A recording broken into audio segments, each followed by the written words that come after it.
الشيطان اللعين الرجيم بسم الله الرحمن الرحيم الحمد لله الواحد الجبار والفرد المتفرد لم يلد ولم يولد ولم يكن له كفوا أحد والصلاة والسلام والتحية والإكرام على الرسول المسدد والمصطفى الأمجد والمحمود الأحمد حبيب إله العالمين بالقاسم محمد اللهم صل على محمد وآل محمد.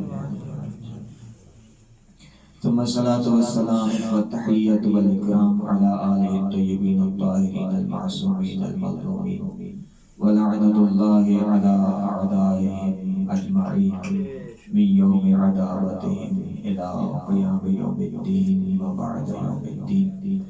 أما بعد فقد قال إمام موسى بن جعفر عليه الصلاة والسلام إن في الأرض عبادا يسعون في حوائج الناس هم الآمنون يوم القيامة. صلوات پڑھ محمد وعلى محمد اللهم صل على محمد وعلى محمد وعجل فرجهم. حمد و ثنا اس ذات احدیت کی جس نے ہمیں اسلام جیسا دین، قرآن جیسی کتاب، کعبہ جیسا قبلہ، محمد مصطفیٰ جیسے نبی، 12 جانشین برحق عطا فرمائے.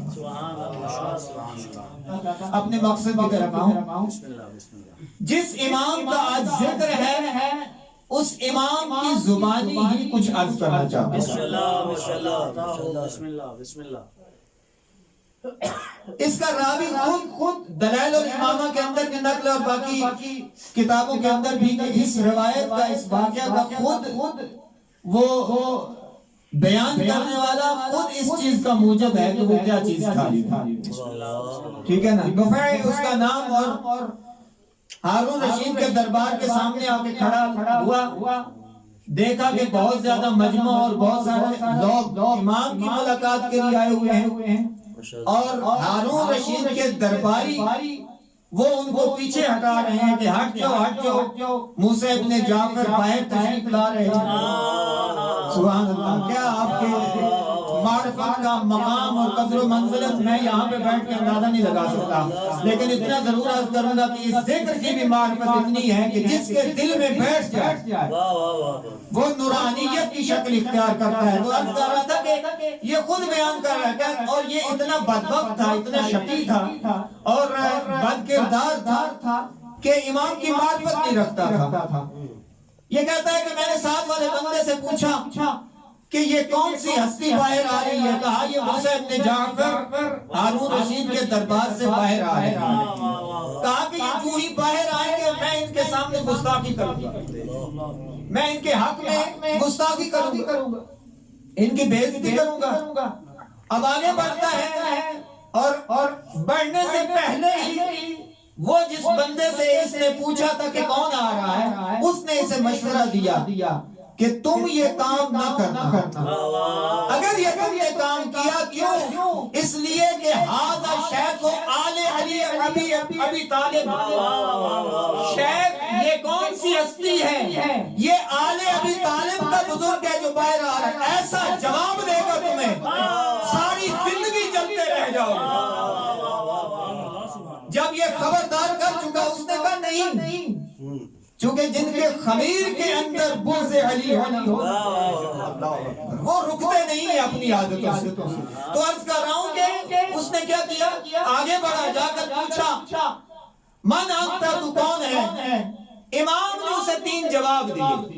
یہ میں نے اس لیے انتخاب کیا تاکہ امام کا تعارف بھی ہو جائے کس ہستی کا ذکر ہو رہا ہے اور کس ہستی کا آج دن ہے. امام نے اسے 3 سوال کیے اور 3 سوالوں کے بعد انہیں 3 سوالوں کے کیا کیے، جواب دیے. کہا کہ تمہارا ارادہ کیا ہے، تمہارا ارادہ کیا ہے. سب سے پہلے کہا ان کنتا ترید النسب، اگر تو میرے نسب کے بارے میں پوچھ رہا ہے فانا ابن محمد حبیب اللہ، یہ کوئی چھوٹی بات نہیں ہے اسلامی گرامی کا. کہاں سے کہا؟ بہت مہربانی، بہت شکریہ. یہ کون ہوں؟ میں کون ہوں؟ کہا کہ انا ابن محمد حبیب اللہ، میں حبیب خدا کا فرزند ہوں. اور پھر یہاں تک رکے نہیں، کہا انا ابن اسماعیل ذبیح اللہ، کہا کہ میں اسماعیل ذبیح اللہ کا بیٹا ہوں. پھر نہیں رکے امام، پھر کہا انا ابن ابراہیم خلیل اللہ، کہ میں خلیل اللہ کے فرزند کا بیٹا ہوں. یہ نسب کا تعارف کروایا. پھر کہا کہ ان کنتا ترید البلد، اگر تیرا ارادہ یہ ہے میرے شہر کے بارے میں پوچھنا چاہتا ہے میں کہاں کا رہنے والا ہوں. امام مکمل تعارف کروا رہے ہیں تو جو ہے نا کہ تاکہ اس کو سوال کرنے کی جرات نہ ہو. یعنی گویا اس طرح امام خیرات دے رہے ہیں اسے کہ وہ اتنا سیراب ہو جائے کہ دوسرا سوال نہ کر پائے. کہا ان کنتا ترید البلد، اگر تو میرے شہر کے بارے میں پوچھتا ہے. فرمایا فوالذی فرض اللہ عز وجل علی المسلمین وعلیک ان کنتا منہم. یہاں پہ ایک نقطہ ہے، بہت ہی گہرا نقطہ. کہا کہ وہ گھر، وہ شہر وہ ہے کہ اللہ رب العزت نے جس کا حج تجھ پر بھی واجب کیا ہے. اگر تو ان میں سے ہے، اگر تو مسلمان ہے، تیرے اوپر بھی جس گھر کا، جس شہر کا طواف اللہ رب العزت نے فرض کیا ہے، میں وہاں کا رہنے والا ہوں. یہ مقام، یہ قدر و منزلت امام معصوم کی زبانی. یا میں اپنی زبان سے کچھ عرض کرتا تو شاید ممکن ہے کہ شاید بات سمجھ میں آتی نہ آتی، یا مقصر بن جاتا یا غالی بن جاتا. ممکن ہے کوئی نہ کوئی فتویٰ ٹھوک دیا جاتا، لیکن یہاں نہ مقصر بنتا ہوں نہ غلو کی گنجائش ہے. کیوں؟ امام کی زبانی امام کا تعارف سنا جا رہا ہے. نعرہ حیدری، یا علی یا علی یا علی مدد حق ہے. پھر آگے فرمایا ان کنت ترید الاسم، اگر تو میرے نام کے بارے میں جاننا چاہتا ہے، میرے عنوان کے بارے میں جاننا چاہتا ہے، میرا عنوان کیا ہے، میرا مزید تعارف کیا ہے، تو سنو. فَنَحْنُ الَّذِي أَمَرَ اللَّهُ بِالصَّلَاةِ عَلَيْنَا فَنَحْنُ مُحَمَّدٌ وَآلِ مُحَمَّدٍ. اگر تو جاننا چاہتا ہے کہ میرا عنوان کیا ہے، میرا عنوان یہ ہے کہ اللہ رب العزت نے صرف انسانوں کو نہیں فرشتوں کو بھی حکم دیا محمد اور اس کی آل کے اوپر درود بھیجو. بر محمد و آل محمد بلندتر صلوات. صلی علی محمد.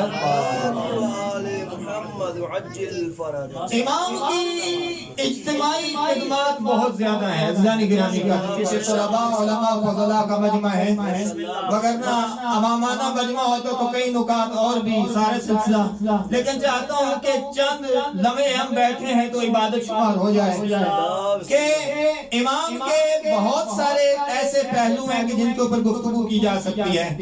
امام کی ایک یہ پہلو تھا کہ اجتماعی خدمات بہت زیادہ تھی اور بہت زور دیا امام نے اس بات کے اوپر. اسی حدیث سے میں نے عرض کرتا ہوں، فرمایا ان فی الارض عباد یسعون فی حوائج الناس هم الآمنون یوم القیامہ.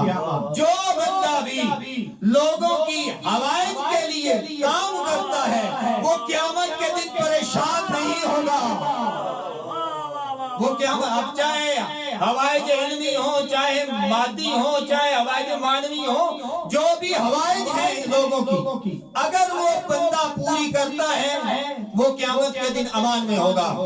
اور امام کی آپ زندگی کا مطالعہ کریں، تین ایسے پہلو ملتے ہیں. کہا جاتا ہے نا لقب باب الحوائج، تو جو ہے نا باب الحوائج کا لقب ہے. تو امام کیسے حاجتیں پورا کرے؟ ایک تو مالی حاجتیں پوری کیا کرتے تھے. جو رہے ہاں خطیب بغدادی سنی عالم دین امام کی تعریف کرتا ہے کہ ضرب المثل تھے امام سخاوت میں. ضرب المثل سنی دیکھیں کہ تعریف وہی ہوتی ہے کہ دشمن تعریف. ہے. تو عرض کر رہا تھا کہ امام ایک تو لوگوں کی مادی مشکلات کو حل کرتے تھے اور لوگ آتے تھے آ کر امام سے متوسل ہوتے تھے. ہاں جیسا کہ کیا اسے کہتے ہیں امام، اور امام کے پاس حوائج شرعیہ بہت زیادہ، وہ ایک سلسلہ تھا پورا جو ہے. یہ بی بی شدیدہ کے متعلق آپ نے سنا ہوا ہے، پڑھا ہوا بھی ہے. ٹھیک ہے نا جی. اسی طرح جو وہ ایک نیشہ پوری شخص جو ہے وہ کیا ہے امام کے لیے جو ہے حوائج کیا اسے کہتے ہیں وجوہات شرعیہ جو ہے وہ پیش کیا کرتا تھا. خمس تھا، زکوٰۃ تھا. امام کیا کرتے تھے؟ امام سائلین کی مدد کیا کرتے تھے، خود جمع کر کے نہیں رکھا، کیونکہ دنیاوی امام تو نہیں تھے نا. یوں کہہ دو نا، منہ بولے تو امام نہیں تھے نا، اللہ کے بھیجے ہوئے امام تھے. اور بھیجے بھی اسی لیے تھے جا کے انسانوں کی خدمت کرو، میرا تعارف کرواؤ، میری معرفت کرواؤ، تاکہ تمہارے ذریعے توجہ رہے. کتنا بڑا ذریعہ اللہ رب العزت نے ہمارے اور اپنے درمیان ایسا وسیلہ قرار دیا جس کو کسی وسیلے کی ضرورت نہیں پڑتی، ایسا وسیلہ قرار دیا. اور یہ وسیلہ لوگ آتے تھے امام کی خدمت میں آ کے جو عرض کیا کرتے تھے، مولا میری یہ مشکل ہے، میری یہ حاجت ہے. امام جو ہوتا ہے ان کی مشکلات کو حل کیا کرتے تھے. اب سنیے گا کہ ایک شخص آتا ہے اور آ کر کہتا ہے امام کی خدمت میں، حماد بن عیسیٰ آ کے جو امام کی خدمت میں عرض کرتا ہے، مولا مالی مشکلات ہیں اور میرے لیے دعا کریں. ایک تو یہ دعا کریں کہ مجھے بیوی نصیب ہو، دوسری خوش ہو جائیں، دوسری یہ دعا کریں کہ میری اولاد. دیکھیں خواہشیں ہیں نا انسان کی، یہ مادی خواہشیں ہیں، یہ ضروریات ہیں، یہ نہیں ہے کہ مثلا کوئی شادی کو مذاق ہے یا کوئی ازدواج جو وہ کیا اسے کہتے ہیں کہ ایک ہوس پوری کرنے کا نام ہے. نہیں، بلکہ اطاعت میں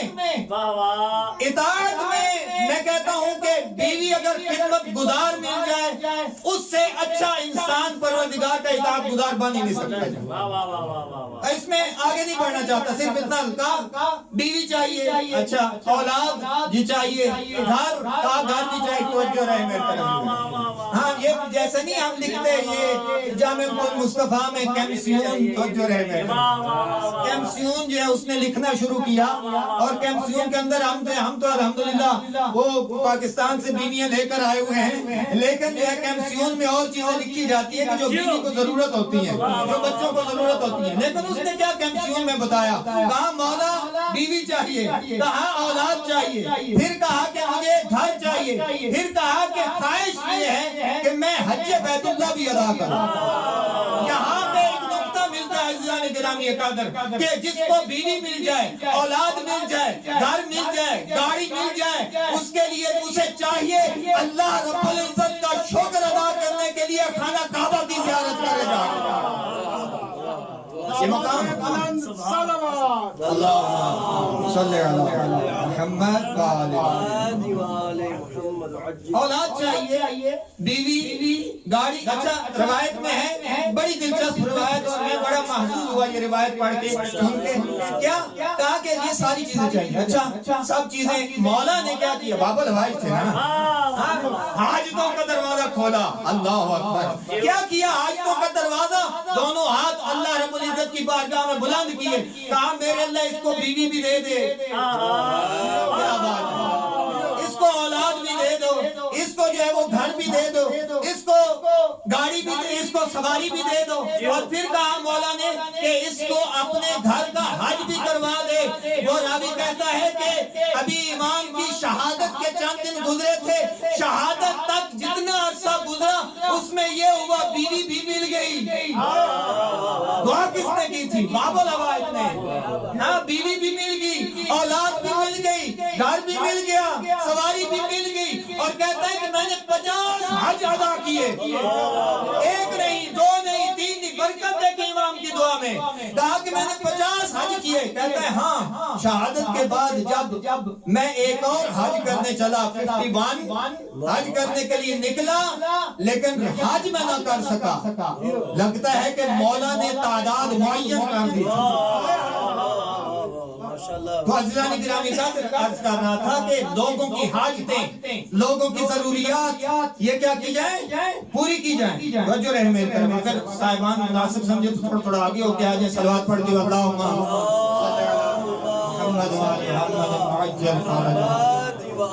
محمد وعجل. لوگوں کی حاجتیں روایت کرنے لگا ہوں. عزیزان گرامی قدر، حدیث میں کہا کہ بخل کے اثرات کیا ہیں؟ عرض کر رہا تھا کہ سخاوت کے حوالے سے، اللہ کی راہ میں خرچ کرنے کے حوالے سے، لوگوں کی مدد نصرت کرنے کے حوالے سے، جس شخص کے پاس کوئی بندہ حاجت لے کر آتا ہے اور اس کی پوری نہیں کرتا، وہ ہے بخیل. اور کیا کہا؟ البخیل بعید من اللہ. روایت میں اپنی طرف سے نہیں کہہ رہا. البخیل بعید من اللہ بعید من الناس قریب من النار. بخیل وہ ہے کہ جو اللہ سے دور ہوتا ہے، بندوں سے دور ہوتا ہے، جہنم کے قریب ہوتا ہے. اب ذریع سا نقصان کرنے لگا ہوں، ذرا غور سے سنیے گا کہ آپ طلباء کا مجمع ہے، یہاں پر بیٹھے ہوئے ہیں. چلو آج تھوڑی سی درسی بات کر لیتے ہیں. ایک ہوتا ہے منطوق، اس کے دو مفہوم ہوتے ہیں. ایک ہوتا ہے مفہوم مخالف، ایک ہوتا ہے مفہوم مطابق. یہی ہوتا ہے نا، شاید غلطی نہ کر دوں. بہرحال چھوڑے ساری بات. مفہوم مخالف کو سمجھ گئے نا آپ؟ مفہوم مخالف ہوتا ہے. اب ذرا اس حدیث کا مفہوم مخالف کر کے دیکھیے. الجواد السخی الکریم قریب من اللہ قریب من الناس بعید من النار.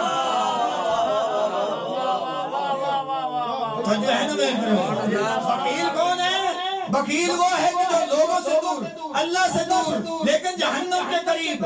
اور سعی اور سخی اور جواد اور کریم کون ہے؟ کہ جو اللہ کے نزدیک ہے، اللہ کے بندوں کے نزدیک ہے اور جہنم سے دور ہے. اب آپ چپ بیٹھے ہیں تو عرض کرتا چلوں، بخیل کی ایک تعریف ایک حدیث میں ملتی ہے: جو بندہ مجھ محمد کا نام سن کے درود نہیں پڑھتا.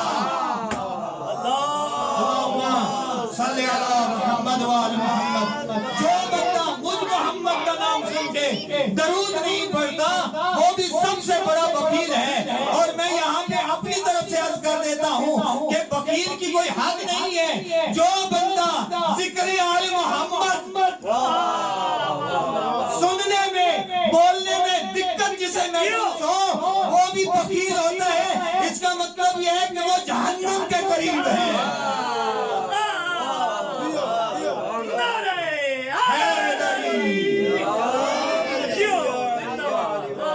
میں آج بھی ایک شخصیت کے ساتھ مباحثہ کر رہا تھا، یہ مباحثے چلتے رہتے ہیں. ہاں میں نے کہا کہ مجھے نا ایک کیا اسے کہتے ہیں، منطق تو میں اتنی نہیں پڑھا ہوں، کوئی اتنی وہ کیا اسے کہتے ہیں، ذوق علمی بہت زیادہ ہے میرے اندر. لیکن عرض کرتا ہوں میں نے یہ سنا ہے، مولا امیر علیہ السلام نے فرمایا الفقر و موت الاکبر. شاید موضوع کے ساتھ نہ ہو لیکن آپ کی محبت دیکھ کے عرض کر رہا ہوں تاکہ الفقر و موت الاکبر، فقر موت الاکبر ہے. اب جہاں پہ جزیات ہیں وہ آپ خود تعویلیں آپ خود کر لیجئے گا کہ کون سا فقر جو ہے وہ کیا ہے. لیکن یہاں پہ میں ایک تعویل بیان کر دیتا ہوں اسی کے اندر: الفقر موت الاکبر بغض علی الفقر. اب ایک جگہ میں اپنا جملہ عرض کرنے جا رہا ہوں. حیدری الفقر موت الاکبر. فقر موت اکبر ہے، بغض علی فقر ہے. نتیجہ خود نکالو. البغض موت الاکبر. اب مجھے نہیں پتا کہ یہ کون سی شکل بنی ہے، لیکن اتنا ضرور کہوں گا کہ علی کا ذکر سن کے جن کی شکلیں بگڑ جائیں، ان کو شکل کیا سمجھ میں آئے گی. اب یہ چاہے شکل اول ہے، شکل ثانی ہے، شکل رابع ہے، جو بھی شکل ہے وہ بناتے جائیں. جتنی شکلیں بنائیں، منطقی یہ شکلیں بنائیں گے اور ذکر نہ سننے والے وہ شکلیں بنائیں گے.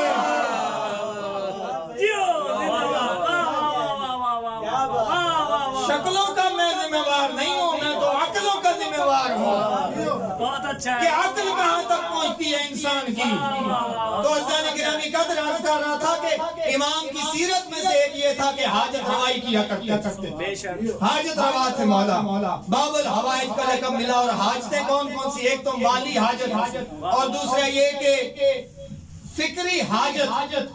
روایات میں ہے کہ جب امام صادق علیہ السلام کی شہادت ہوئی اس کے بعد جتنے بھی شاگرد تھے امام صادق علیہ السلام کے امام موسیٰ کاظم علیہ السلام کی خدمت میں آ گئے اور ان کی ایسے ہی تربیت کی. ان کی فکری حوالے سے آپ دیکھیں علی بن یقین کی مثال سامنے ہے سب کی آتا ہے اور کتنا پابند ہے مولا کے اشاروں کا.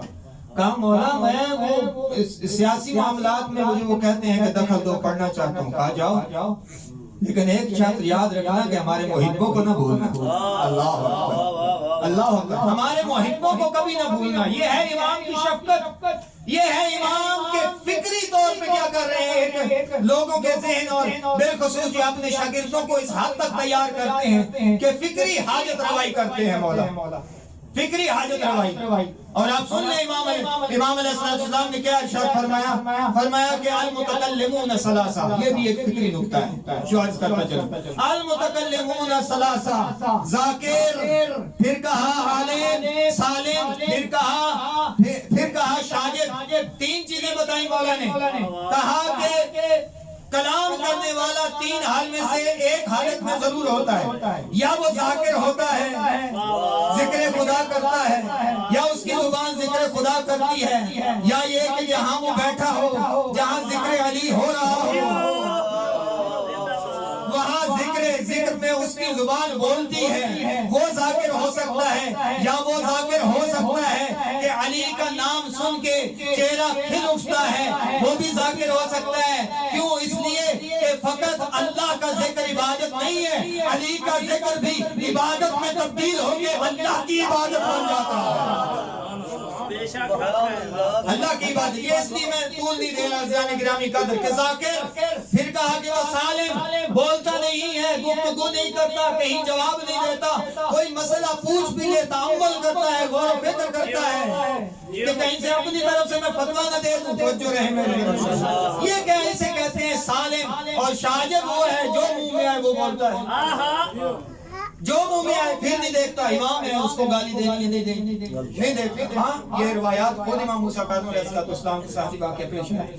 امام کی خدمت میں آ کے جو کیا کرتا ہے گستاخی کرتا ہے، جسارت کرتا ہے اور اصحاب آگے بڑھ کے روکتے ہیں. کہا نہیں میں صابر ہوں، میں حلیم ہوں، میں قاضم ہوں. عزیزان گرامی قدر یہ ہے امام کی سیرت اور یہ ہے امام. یہ اور دوسری بات یہ کہ امام کو اتنا موقع تو نہیں ملا کہ جمعے کو خطبے دیں. امام کو اتنا موقع نہیں ملا کہ عیدین کے خطبے دیں. توجہ رہے میرے. لیکن امام نے اپنے آپ کو اس انداز میں ڈھال لیا کونوا دعاۃ الناس بغیر امام علیہ السلام نے اس حدیث کی تفسیر بن کے زندگی بسر کی. اور آپ دیکھیں کہ روایات میں ملتا ہے کہ امام علیہ السلام خود یہ 250 سالہ جو کتاب ہے امام خامنائی نے جو لکھی اس کے اندر خود یہ چیز درج ہے کہ امام لکھتے ہیں کہ امام کی یہ زندگی اس قسم کی ہوگی تھی کہ امام نے گھر میں 3 کام کیے ہوئے تھے. ایک یہ تھا کہ تلوار لٹکا کے رکھی ہوئی تھی اور یہ لوگوں کو بتانا چاہتے تھے کہ ہم اہل جہاد ہیں. ہم اہل جہاد ہیں، بھاگنے والے نہیں ہیں. ہم کرار کے بیٹے ہیں، فرار کے نہیں. ہم کرار کے بیٹے ہیں، فرار کے نہیں. اور کیا کیا؟ تلوار لٹکا. دوسرا یہ کہ وہ سیدھا لباس لٹکا کے رکھا ہوا تھا اس لیے کہ اللہ رب العزت کو زاہد بندہ پسند ہے. یہ ہے تبلیغ، یہ ہے سلسلہ جو ہے. قرآن رکھا ہوا تھا گھر میں. کہا کہ ہم وارث قرآن ہیں.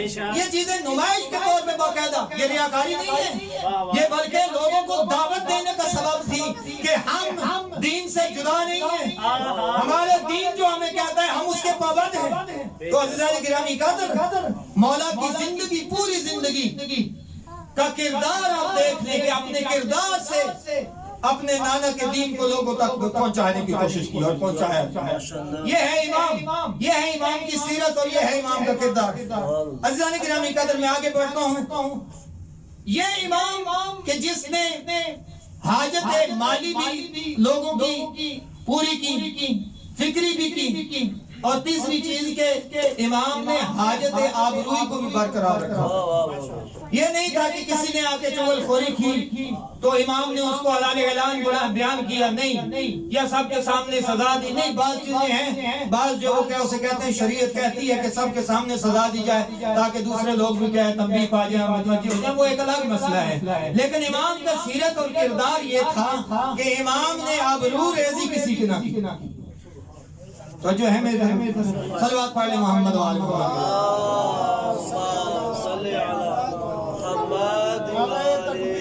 اللہ اکبر. نعرہ رسالت، نعرہ حیدری، آواز بلند صلوات. اللہ صلی علی محمد. آبرو ریزی کسی کا نہیں. امام کے زمانے کا واقعہ ہے جو امام کا باغ تھا خرموں کا، کھجوروں کا، اور جب کھجوریں پک گئیں تو اس وقت جو بھی امام کے وہ غلام تھے یا جتنے بھی عمال جسے کہتے ہیں کام کرنے والے سارے جو ہو، لیکن مال اتنا بڑھ گیا تھا کہ کام کرنے والے کم پڑ گئے. امام نے اپنے کسی خاص غلام کو، صحابی کو، دوست کو حکم دیا کہ جاؤ کوئی اور بندہ بھی تلاش کر کے لے آؤ جو ہماری مدد کرے، ہم اس کو اجرت دیں. ایک بندہ اور اپنی زبان میں کیا نہیں بھرتی کیا گیا. اور اس کو وہ کرتا کیا تھا؟ وہ کرتا یہ تھا کہ کھجوریں اکٹھی کرتا تھا اور ایک گچھا جو ہے کھجوروں کا وہ دیوار کی دوسری سائڈ رکھ دیتا تھا. اور کیا کرتا تھا وہ اس طرح سلسلہ اس کا شروع تھا. رات جب ہوتی گھر میں لے جاتا بس، ٹھیک ہے نہیں. اب جس بندے نے اس کو بھرتی کیا تھا، چنا تھا، جس نے بلایا تھا، اس نے یہ منظر دیکھ لیا. وہ امام کی خدمت میں گیا اور جا کے کہتا ہے کہ جو نیا بندہ ہم نے رکھا ہے وہ تو چوری پہ تلا ہوا ہے. اب امام کو یہ خبر مل رہی ہے، عزیزان گرامی قدر، یہ آبرو ریزی کہ امام کے چہرے پہ جلال آ گیا کہ یہ اس نے مجھے کیوں بتایا، یہ کیوں اس نے کیا کیا، اس کا اعلان کیا. اور جو ہے وہ کیا اسے کہتے ہیں کہ اس طرح کہہ رہا ہے. چلو اس کو کہا کہ ٹھیک ہے تم جاؤ اور اس بندے کو میرے پاس بھیجو. امام نے اس کو اپنے پاس بلایا اور ایک جملہ کہا کہ کیا تو بھوکا ہے؟ کہا نہیں مولا. اچھا کیا تمہارے پاس لباس نہیں؟ ہاں مولا لباس بھی ہے. اب یہاں پہ اعلان نہیں کیا امام نے، باہر نہیں بتایا کسی کو سب کے سامنے جو اس نے یہ کیا وہ کیا، نہیں. یہ ہے آبرو کی حفاظت. یہ ایک فکر دینا چاہتے تھے امام. اور کیا کیا؟ کہا کہ بھوکا ہے؟ کہا نہیں. کہا لباس بھی ہے. پھر کہا چوری کیوں کرتا ہے؟ کہا کہ مولا مجھے مزہ آتا ہے، ہوائے نفس مجھے مجبور کرتی ہے.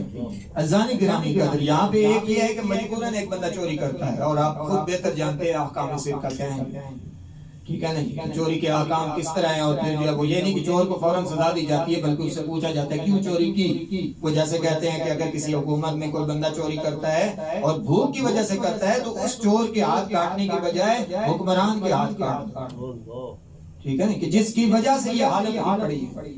تو عزیزان گرامی قدر، ممکن ہے کہ چوری میں کچھ شکے ہیں سارا کچھ، لیکن وہ کیا کہتا ہے کہ مولا میں نے چوری ہوائے نفس کی وجہ سے کی، میرا دل کرتا ہے چوری کی. عزیزان گرامی قدر، یہاں پہ نقطہ ظریف ہے کہ جب گناہ کرنے کو دل کرے اور کوئی وجہ نہ ہو تو پھر بہت بڑی مشکل ہے. عزیزان گرامی قدر، میں کیا عرض کر سکتا ہوں، حقیر سا بندہ ہوں. عزیزان گرامی قدر، آئیے امام کی خدمت میں جاتے ہیں اور وہ باب الحوائج کہ جو لوگوں کی مشکلات کو حل کرتا تھا اور بالخصوص لوگوں کی آبرو کو محفوظ رکھتا تھا، اسی امام کی آبرو ریزی کی.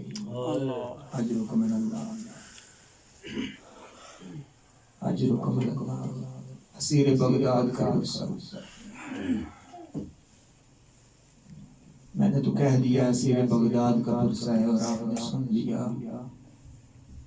لیکن ان 18 بیٹیوں سے پوچھو نا، حج من اللہ، آپ کی آوازیں بلند ہو گئی. میں نے جو 2 جملے توسل کے کہنے ہیں، تفصیل مسائل انشاءاللہ بعد والے بھائی پڑھیں گے. صرف توسل کے 2 جملے عرض کرنا چاہتا ہوں کہ اسیر بغداد کہ جس کی انتظار میں 18 بیٹیاں انتظار میں کب بابا آئے گا. روایات میں دیکھو نا، چلو جتنے سال کی قید رہی، میں نے یہ نہیں کہتا اور تحقیقی مراحل ہیں اس کے جو ہے کہ 14 سال قید رہی یا 4 سال قید رہی. چلو کم از کم اگر کہا جائے قدر متیقن 4 سال تو قید تھی نا. 4 سالوں میں کتنی عیدیں آتی ہیں، کتنی عیدیں آتی ہیں، اور ہر ایک پہ آپ اولاد والے ہیں نا. جب سے جملہ عرض کرنے لگا ہوں کہ ہر عید پہ اس سے پہلے 1 ہفتہ 2 ہفتے پہلے بیٹی یہ کہتی ہے کہ میں اس عید کی اپنے بابا سے یہ لباس مانگوں. یہ بیٹیوں کی حسرت ہوتی ہے. میں نے اس لیے جملہ کہا کہ اولاد والے سبھی بیٹھی ہیں کہ 4 سال میں کتنی عیدیں ہیں، لیکن بیٹیاں انتظار میں رہیں. لیکن ایک وقت ایسا بھی آتا ہے کہ جب امام آتے ہیں نا اعجاز امامت کے ساتھ، جب زہر میں اکثر کر دیا، تفصیل بھائی میرے پڑھے گئے کہ امام کو جب زہر مل گئی اور گھر تشریف لاتے ہیں نا اعجاز امامت کے ساتھ، ذرا مجھے بتاؤ تجھے وہ منظر کیا ہوگا. ہر بیٹی نے سوچا ہوگا اب ہمارا بابا واپس نہیں جائے گا. لیکن جب سب بیٹیوں کو مل چکے، اس کے بعد کہا کہ موسیٰ کا آخری سلام، اجرکم اللہ، اچھا استقبال ہے کہ امام نے یہ جملے کہے. اب دیکھو نا کہ یہ ایک ودا ہے کہ کس طرح بیٹیاں اپنے باپ کو مل رہی ہیں. اور کہتا ہوں کہ اس ودا میں اس امام کی پیشانی زخمی نہیں تھی، گلا زخمی نہیں تھا، سینہ زخمی نہیں تھا. مجھے ایک الوداع یاد آ رہا ہے، اور یہ اس لیے یاد آ رہا ہے کہ ہر امام نے اپنی مصیبت سے بڑھ کے حسین کی مصیبت کو سمجھا اور کہا لا یوم کا یوم کا باب للہ، اے حسین تجھ سے بڑی مصیبت کسی کی مصیبت نہ تھی. اور خود امام موسیٰ کاظم علیہ السلام جب بھی اپنے جد کو یاد کرتے تھے تو یہ جملہ کہا کرتے تھے. ایک یہ ودا ہے، بیٹیاں مل رہی ہیں، ہر طرف سے ایک دائرہ بنا ہوا ہے، بیٹیاں مل رہی ہیں، کوئی رخسار چوم رہا ہے، کوئی سینہ چوم رہا ہے، کوئی پیشانی چوم رہا ہے، لیکن کوئی بھی اعضاء امام کے زخمی نہیں تھے. اگر زخمی بھی تھے تو کم زخمی تھے. لیکن میں قربان جاؤں، ایک ودا وہ ہے کہ حسین زخموں میں چور چور ہے. خیمہ گاہ کے سامنے آ کے کھڑا ہو گیا، کہا السلام علیکم یا زینب، یا ام کلثوم، یا رقیہ. حسین کا آخری سلام. جب یہ منظر ساری بیٹیوں نے دیکھا، روایت کہتی ہے کہ حسین کو اندر بلا لیا گیا. کوئی بی بی پاؤں چومتی تھی، لیکن سبھی نے دیکھا حسین کی پیشانی بھی زخمی تھی، سینہ بھی زخمی تھا، آئے ہر قسم کی ایک چیز زخمی تھی. اسی حال میں ایک وقت ایسا آتا ہے کہ امام رضا علیہ السلام کے لیے جب اعجاز امامت میں امام موسیٰ کاظم علیہ السلام آئے تھے تو کیا کرنے آئے تھے؟ اسرار امامت دینے آئے تھے اپنے بیٹے کو. لیکن اس وقت امام رضا علیہ السلام زخمی نہیں تھے، بیمار نہیں تھے. لیکن جب حسین اپنے بیٹے سجاد کو سراہنے آتے ہیں نا تو اس وقت سید سجاد سے اٹھا نہیں جاتا. تو ایک وقت پوچھتے ہیں بابا این عباس، این علی اکبر، این محمد. جب سارے پوچھ رہے امام جواب دیتے جا رہے ہیں، لیکن ایک جملہ حسرت بھرا امام نے کہا اے میرے بیٹے سجاد صرف اتنا سن لے کہ اس خیموں میں یا تو رہ گیا ہے. اجرکم اللہ. بس ایک منزل اور بڑھائیے گا، ایک منزل اور بڑھا دیجئے کہ اجرکم اللہ. یہ میں اس لیے انتخاب کیا اس مصائب کا چونکہ خود حسین کے کٹے ہوئے گلے سے آواز آ رہی تھی یا شیعتی مہما شرفتم فاذکرونی من سمعتم بغریب و شہید فانتبونی. اے میرے شیعوں، جب ٹھنڈا پانی پینا تو مجھے حسین کو یاد کر لینا، لیکن جب کسی غریب کا جنازہ اجرکم اللہ، یہ کوئی کم غریب تو نہیں تھا موسیٰ بن جعفر، مدینہ میں تو شہادت نہیں ہوتی، بغداد کے قید خانہ میں شہادت ہوتی ہے۔ میں کہتا ہوں حسین آپ کے اس کہنے کے اوپر ہم عمل کر رہے ہیں، جب ہم پانی پیتے ہیں پھر بھی آپ کو یاد کرتے ہیں، آج غریب کے جنازے پہ بھی آپ کو یاد کر رہے ہیں۔ اجرکم اللہ، بس ایک منزل اور بنا لیجیے، اجرکم اللہ۔ یہ ہے اسرار امامت دیے۔ میں کہتا ہوں کہ امام رضا علیہ السلام نے تجہیز و تکفین کی میرے مولا کی، لیکن میں کہتا ہوں کہ امام نے کٹے ہوئے سر کو تو نہ دیکھا، امام کا لباس لٹا ہوا تو نہ دیکھا۔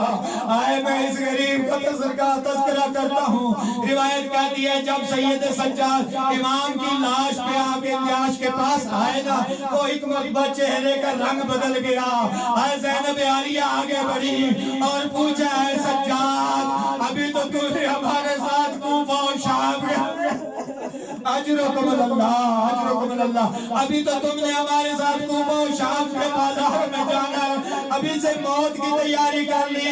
سید سجاد نے ایک حسرت بھرا جملہ کہا اور کہا ہوگا کہ اے پپی اماں، جب کسی کا باپ مر جاتا ہے بیٹے کی حسرت ہوتی ہے، باپ کو غسل بھی دے، باپ کو کفن بھی دے۔ اے میں کیسا غریب ہوں، میرا باپ 3 دن کا بھوکا پیاسا۔ اِنَّا لِلَّهِ وَإِنَّا إِلَيْهِ راجعون۔